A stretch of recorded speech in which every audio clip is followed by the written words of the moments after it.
So I thought a great way to start off would be by showing people who you're running against, Max Miller, and explain why you were challenging him in Ohio's 7th district. So let's take a look at Max Miller's comments shortly after October 7th. Rashida Tlaib has I don't even want to call it the Palestinian flag because they're not a state, they're a territory that's about to probably get eviscerated and go away here shortly, as we're going to turn that into a parking lot.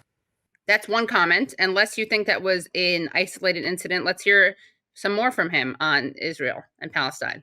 Congressman, you represent us here in America, but you have family in Israel. How are they holding up? What are you hearing from them on the ground? Lawrence, they're doing well, but when I woke up just a few days ago at around 5:30 a.m., I woke up to absolute horror. I woke up to my cell phone, text messages, pictures, phone calls. It's absolutely upsetting. What we're seeing here in the United States is not a true depiction of what is happening in Israel. These individuals are savages. Israel has taken a measured approach since 1948 in its inception as a country, and Israel is a country and will forever be the home of the Jewish state. I want to be something very clear. Israel needs to take the gloves off. Murder is murder and terrorism is terrorism. Turn the place into a parking lot. I believe Israel is going to get a lot bigger after this conflict as opposed to smaller. So why on earth would you want to run against this guy? He seems so great. Well, the first thing I want to say about that is that after October 7th, emotions ran very high. And I myself felt very bad for the loss of life in Israel. It was horrible.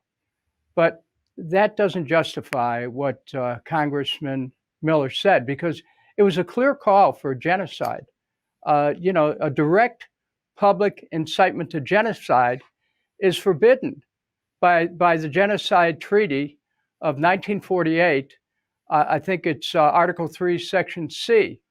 And if genocide is actually committed, that kind of a statement could put one in the ambit of prosecution for complicity.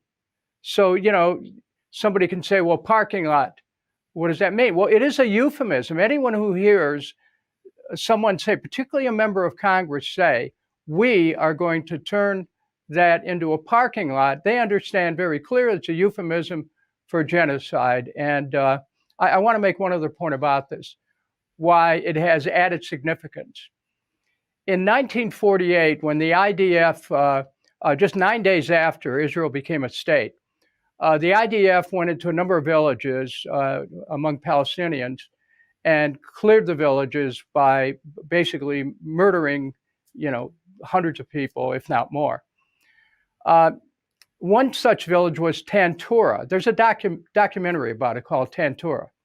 And what happened is they rounded up people in a square and they machine gunned them and dumped their bodies into a 3-foot ditch. Well, years later, people started to discover bones. They dug up and they found out there was evidence here of a massacre. What happened? This ditch was paved over and it became a parking lot. So when someone's talked about, and certainly anyone who's familiar with the history of that time knows that there was Israeli scholars who had written about it and their work was basically expunged. But to say you're going to turn Gaza into a parking lot has great significance here because it's clearly a statement inciting genocide. And I understand strong feelings that happened at that time, but a member of Congress has to have a little bit more discipline in statements, and one must be very cautious when feelings are running high about incitement. And of course, I should just add, I also have relatives in Israel, and yet I don't want to turn Palestine into a parking lot in case people think that that's just what happens when you have relatives in Israel. Well, will this be an issue in the election? I think it will, because people want individuals in Congress who can look at a crisis, find a way to stop the bloodshed instead of accelerating it. And that's on both sides.